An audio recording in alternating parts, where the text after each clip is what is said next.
Bonsoir à tous, ravi de vous retrouver. Nous allons parler aujourd'hui du confinement et de l'effet psychologique que cela peut avoir sur le mental. Avec nous, Nedjib Mizi, nous avons le plaisir de vous avoir. Bonsoir. Bonsoir, bonsoir, comment allez-vous? Eh ben, confiné. Nedjib Mizi, vous êtes en tout cas vous coach en programmation neurolinguistique. Vous êtes également formateur agréé en PNL et hypnothérapeute. Exactement, c'est exactement votre titre, n'est-ce pas? Exact, exact. Alors, on va Et parler du confiné. Comme nous tous, j'imagine. Alors, on va parler justement du confinement, de cet isolement social en quelque sorte. Quels sont les risques que cela peut engendrer sur les personnes, surtout pour celles qui habitent seules? Alors, le premier risque et le plus palpable, c'est un bouleversement de l'horloge biologique. Vous savez, vous êtes chez vous, vous n'avez pas de plan, ce n'était probablement pas prévu, et tout à coup, le rythme de votre sommeil se met à changer. Vos repas ne sont plus aussi organisés qu'ils l'étaient. Vous êtes obligé de changer vos habitudes. De nouvelles habitudes s'installent qui n'étaient pas planifiées. Et tout ça, ce sont des bouleversements qui ont ensuite un impact sur votre mental. Euh, le cerveau humain est une machine à résoudre des problèmes. Et pour ce faire, il a besoin de préserver ses ressources. Et du coup, toute situation normale est perçue comme un danger et donc doit être combattue. C'est pour ça que souvent, les premiers signes de dysfonctionnement viennent sous forme de nervosité, d'irritabilité, de colère aussi. J'imagine que le nombre des disputes ménagères, des scènes de ménage a dû exploser dans notre beau pays. Je suppose. Alors, C'est Nedjimizi, on va les, parler c'est les également d'une marchands autre, de vaisselle qui doivent être contents. on va parler d'une autre catégorie. Comment faire pour convaincre un enfant de ne pas sortir de la maison, que c'est les vacances, mais qu'il faut rester à la maison? Alors, c'est une bonne question et vous avez deux types d'approches en fonction de l'éducation et des habitudes que l'enfant a reçues. Il faut savoir aussi que les temps ayant changé dans notre pays, beaucoup d'enfants sont de toute façon en situation de confinement la plupart du temps. Beaucoup d'enfants passent leur temps essentiellement à la maison, au-delà des devoirs scolaires devant leur télé, leur tablette, leur ordinateur, voilà, PlayStation, Oui, voilà, oui. hein, voilà. Et donc ça c'est déjà un premier public qui n'est pas trop compliqué à gérer, Convaincre. Mhm. voilà, convaincre. Par contre, vous avez aussi les enfants qui, eux, ont l'habitude de sortir, jouer dans le quartier avec leurs enfants, qui ont des activités très, très régulières à l'extérieur. Là, le confinement est un peu plus complexe à gérer avec ces enfants-là, parce que ce sont des enfants qui ont l'habitude d'avoir de l'activité physique. Ensuite, la complexité est aussi au niveau du logement. Donc, tout dépend du logement dans lequel vous résidez. Est-ce que vous avez une cour? Est-ce que vous avez un jardin? Est-ce qu'il y a suffisamment d'espace pour que les enfants puissent un peu s'extérioriser et s'exercer? Euh, mais bon, ça reste l'occasion, quand on veut s'y investir, de permettre aux enfants de découvrir nouveaux types d'activités. Vous savez, un enfant qui a l'habitude de jouer à l'extérieur, en fait, Mhm. cherche à être stimulé. Il a juste besoin d'aller sur la résolution de problèmes, parce que la plupart des jeux d'enfants, on y a tous joué, sont des opérations de résolution de problèmes.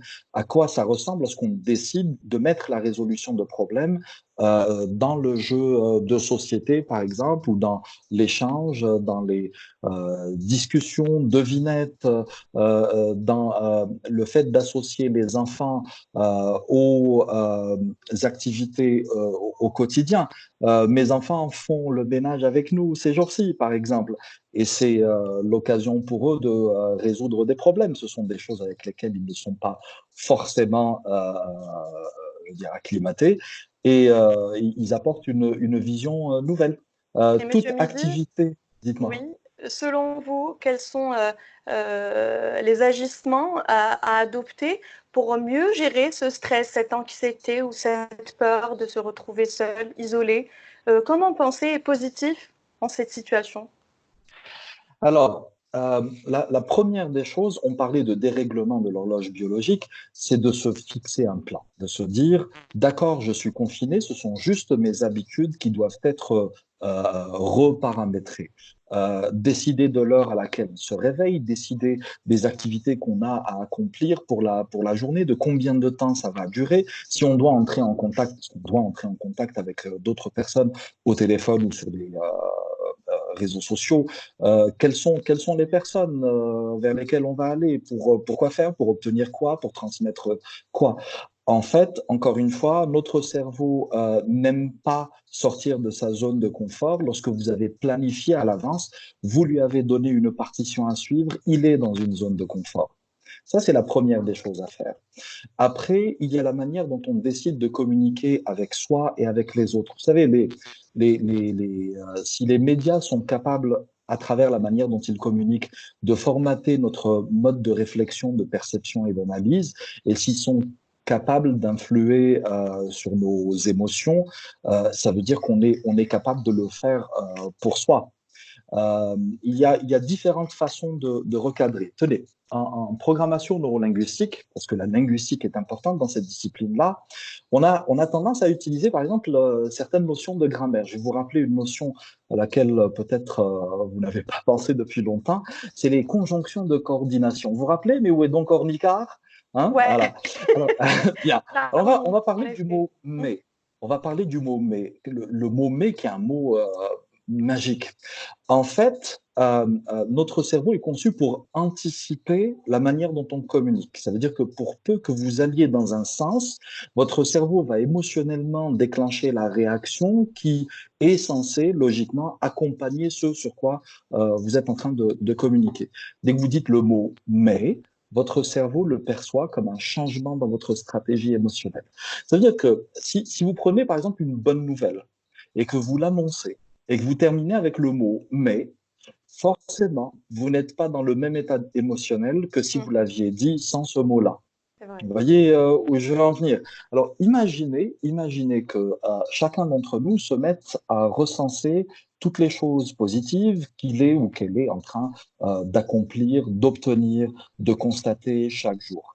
Et imaginez qu'à chaque fois que vous avez une pensée négative, que vous y ajoutiez juste le mot mais et que vous y ajoutiez un autre constat positif. Ça peut sembler un peu naïf dit de cette manière, mais gardez à l'esprit l'âge mental de notre inconscient, vous savez, cette entité responsable de la gestion de nos émotions, l'âge mental tourne autour de 4-5 ans. Et notre inconscient est très, très facile, très malléable d'un point de vue émotionnel. Testez ça et vous allez voir. Le recadrage par le car, tenez, une autre conjonction de coordination. Imaginez que vous preniez un constat du type je maîtrise la situation. Vous voyez. Mhm, Euh, et puis, vous prenez tous les constats que vous avez mis avant. Par exemple, je me suis réveillé à allez, 7h30 ce matin. J'ai je me suis bien pris en charge, j'ai entamé mes tâches telles que je les ai planifiées, car, ou parce que, je mhm. maîtrise totalement la situation. Oui, Et en PNL, on appelle ça un effet de distorsion. C'est lorsque vous créez une relation de cause à effet entre deux choses qui n'ont pas forcément de relation logique. Pour votre cerveau, dès que vous avez créé cette relation de cause à effet, elle est acceptée émotionnellement et il vous génère les émotions qui vont avec. en gros, tout se passe dans la tête. Heureusement. D'accord. Après, ce qui est bien, j'aime bien votre conclusion. Le mental et l'esprit et le corps, pardon, s'influencent l'un l'autre. en fonction de votre posture, en fonction du soin que vous apportez à votre tenue vestimentaire, en fonction de l'attitude que vous adoptez, vous êtes en train d'envoyer des signaux à votre cerveau qui vit en complet isolement dans votre boîte crânienne et qui ne reçoit d'informations que de deuxième main à travers vos cinq sens. Quand vous envoyez ces signaux positifs à votre cerveau, pour lui, tout va bien. Il n'y a pas lieu de paniquer. Et donc, il obéit et il vous donne la réaction émotionnelle à laquelle vous vous attendiez, celle que vous avez décidé de programmer. Alors, Monsieur Bizet, vous avez parlé de deux choses. Moi, j'ai retenu deux mots. J'ai retenu média, j'ai retenu panique à l'instant. Justement, alors ma question est la suivante. Comment faire pour ne pas céder à la mauvaise panique d'un surplus d'informations, des informations en général qui sont très négatives en ce moment, très négatives? Alors, elles sont négatives parce que, premièrement, oui, effectivement, on est en pandémie mondiale, donc il est En tout à fait crise normal qu'elles sanitaire. soient Mhm. négatives, mais en crise, exact, crise sanitaire.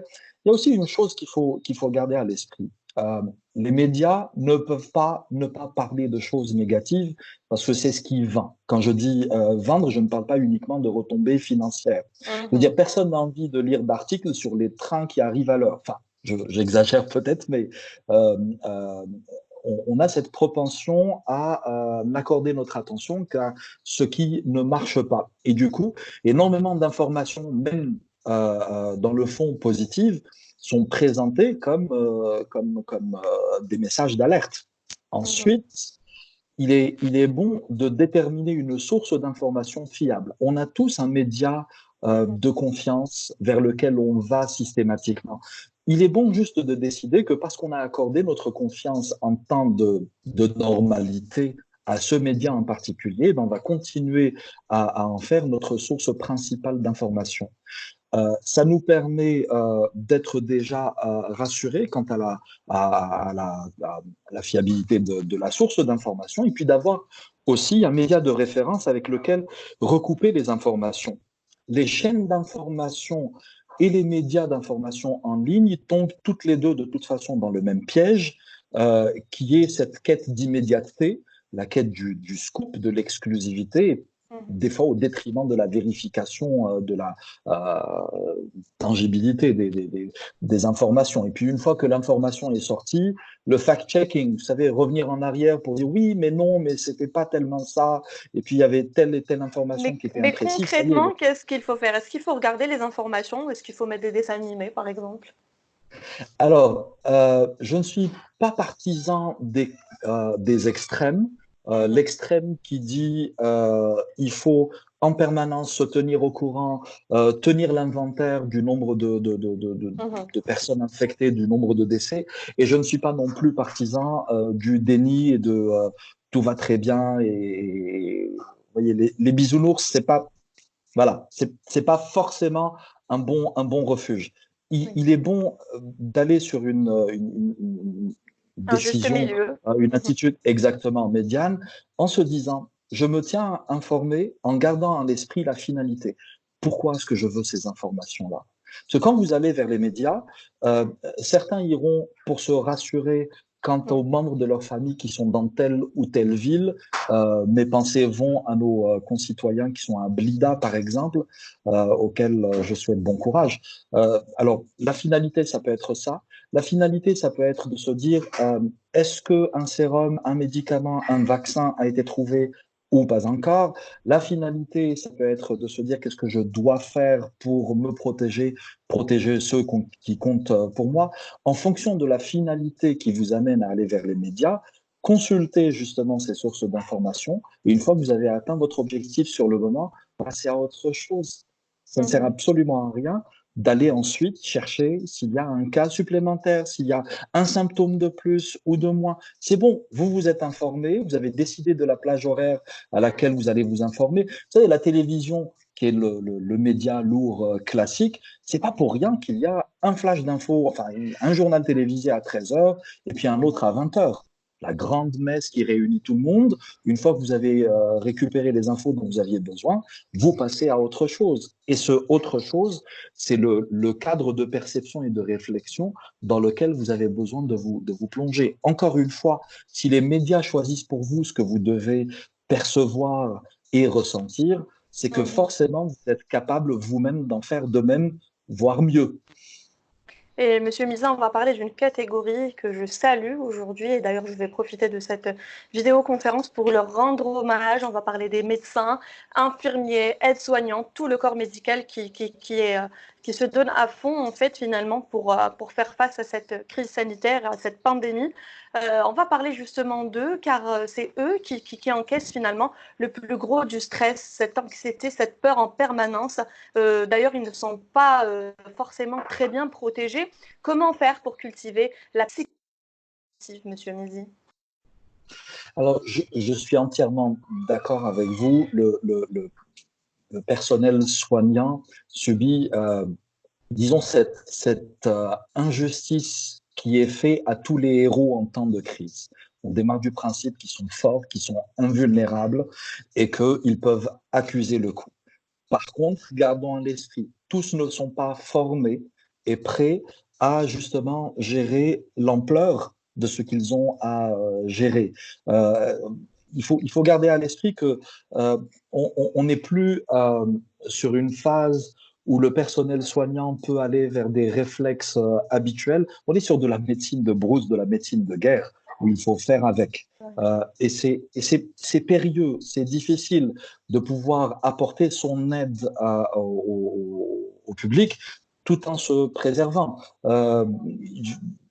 J'imagine qu'il y a de gros conflits éthiques chez chacun de ces héros contemporains.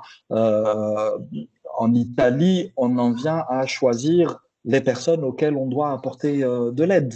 Et ce choix, cette rapidité d'exécution, cette rapidité de prise de décision, ce n'est pas sans conséquence sur l'état mental, l'état psychologique. On est bien d'accord. Euh, Peut-être qu'une chose qu'il faut garder à l'esprit, c'est que c'est juste de se rappeler que quand on a choisi ce métier, c'est d'abord parce qu'on veut On y croit. apporter, Mhm. on y croit, exact, on veut apporter son aide au maximum de ses aptitudes. Les médecins, les infirmiers, les aides-soignants, les anesthésistes réanimateurs n'ont pas pour mission, ils ont pour mission d'apporter leur accompagnement, leur expertise au mieux de leurs compétences, d'être Mhm. dans une performance au mieux de leurs compétences. À partir du moment où on s'est juste rappelé de ce principe très important, euh, euh, si vous devez gérer plus de le mot me vient en anglais et je pense qu'il est un peu plus subtil, Mhm. fatalities plutôt que d'essais, que habituellement, si vous devez gérer des détresses en nombre et en intensité plus qu'habituellement, c'est parce que vous avez été formé pour et que vous avez une expertise que vous êtes déjà en train de mettre au service de ces personnes qui sollicitent votre aide. Euh, Ce qu'on vous demande, c'est juste de mettre en œuvre ce que vous savez faire. On ne vous Mhm. demande pas de faire des miracles. Ce n'est pas ça qui vous est demandé. Ce qui vous est demandé, c'est juste de mettre vos talents, votre expertise, votre humanité au service de ceux qui les sollicitent. Après, gardons à l'esprit aussi que le personnel soignant, ce sont des gens qui ont aussi de la famille. Ce sont Oui. des gens qui sont aussi exposés à la surinformation, à la Mhm. surstimulation. Ce sont des gens qui ont besoin d'être rassurés par rapport à ce qui se passe auprès de leurs proches. Il y a aussi, de par leur surexposition à l'information, il y a aussi ce dilemme permanent euh, qui est vous savez, ce conflit entre le devoir d'apporter son aide et puis cette mission de sensibilisation et d'information. Est-ce Mhm. que à chaque cas que je constate, en tant qu'aide-soignant, en tant que personnel de la santé, est-ce que à chaque cas que je constate, j'ai l'obligation de devoir informer le public, informer des membres de ma famille? Est-ce que les statistiques qui sont publiées continuellement par les autorités sont les bonnes ou est-ce qu'elles Mm. sont, comment dire, elles ne sont pas Erroné. cohérentes avec ce que Mhm. erronées ou cohérentes avec ce que je constate dans l'exercice de mes fonctions. Il est bon juste de garder à l'esprit que euh, si vous êtes face au public, c'est parce que vous avez une mission à accomplir. Et cette mission, encore une fois, c'est de mettre à leur disposition vos compétences, vos talents et votre engagement. C'est tout ce qu'on vous demande. Monsieur S'il Mizi, doit y avoir... Dites-moi. allez-y, continuez votre phrase, je ne veux pas vous couper la parole. Mhm. D'accord. Pour ce qui est de la sensibilisation, pour ce qui est de l'information, j'imagine que des cellules de crise existent dans chaque structure hospitalière, chaque structure sanitaire. J'imagine que des débriefings sont faits continuellement. Euh, Vouloir juste être dans cette mission d'apporter son aide, mais en même temps cette mission d'informer et de conscientiser, euh, c'est c'est peut-être se charger un peu trop. Je garde à l'esprit la vidéo que j'ai vue très touchante de cette demoiselle, médecin de son état, qui disait aux gens, on n'a pas les moyens de vous recevoir, et elle était dans tous ces états. C'est ce qui arrive lorsque, à la charge professionnelle que vous avez, se cumule la charge, cette volonté d'apporter son aide à ceux qui ne sont pas encore concernés. Il est bon juste de savoir se ménager en se disant, voilà quelles sont mes missions, je les accomplis. Partageons-nous les missions, Mm. Mm. mettons-nous d'accord sur qui fait quoi et faisons en sorte de nous y tenir. C'est comme ça qu'on va se ménager. Monsieur Mizi, on en est déjà à une vingtaine de minutes. Moi, j'aimerais que la vidéo soit vue dans son intégralité. On va clore notre débat avec une simple question qui est tout à fait dans votre domaine, dans vos compétences. Alors, comment faire pour peut-être profiter de ce confinement? Là, on s'adresse à tout le monde pour faire dans le développement personnel. Ah, je l'aime bien, cette question. Je l'adore, cette question. J'imagine. Euh, voilà. Vous savez, pensez juste à tous ces moments où vous n'avez pas pu faire telle ou telle chose parce que vous vous êtes dit, ah, j'ai pas le temps, ah, c'est pas une priorité, il y a des choses beaucoup plus importantes. Aujourd'hui, la nature nous dit, restez chez vous et faites toutes ces choses que vous ne pouviez pas faire avant. Il y a énormément de ressources qui sont disponibles en ligne. Il y a énormément de ressources que vous pouvez aller récupérer, mais gardez à l'esprit que l'essence même de la programmation neurolinguistique, c'est de profiter d'une expérience accomplie et réussie. Vous qui êtes confiné avec votre famille, sachez qu'autour de vous, il y a des gens qui ont réussi sur des tâches, sur des missions, sur des objectifs qu'ils se sont assignés. C'est le moment de commencer à partager des récits de réussite. Et les réussites, c'est pas forcément avoir décroché tel diplôme avec les félicitations du jury ou d'avoir gagné la Coupe du Monde. Les réussites, ce sont les gestes au quotidien, ce sont les problèmes résolus au quotidien en y ayant mis de l'ingéniosité. Profitons de ces moments-là pour justement échanger nos success stories et en tirer des enseignements. La nature est en train de nous dire, encore une fois, profitez de ce temps pour vous développer. On en sortira tous grandis, on en sortira tous mûris. Et ce qui est formidable, c'est que quelle que soit la durée de cette crise, et nous espérons de tout corps qu'elle sera courte, quelle que soit la durée, il y aura un après. Faisons en sorte de l'anticiper dès maintenant. Ne soyons pas dans la réactivité, planifions-le et faisons en sorte de nous y préparer. Très bien, merci beaucoup, Monsieur Midi, pour toutes ces Merci à vous. précisions. Merci d'avoir répondu à toutes nos questions. Merci à vous d'avoir suivi cette vidéo. J'espère qu'après l'avoir suivi, justement, le confinement aura un autre côté plus positif pour vous. En tout cas, c'est ce qu'on souhaite. Bon confinement à tous. On va le fêter finalement, ce confinement, Monsieur Midi. Et comment? L'occasion de se ressourcer, de se retrouver avec soi-même, de se retrouver avec les personnes qu'on aime. Que demande le peuple, j'allais dire. Bonne santé Merci à beaucoup. tous. Prenez soin de ceux que vous aimez et portez-vous bien. Merci.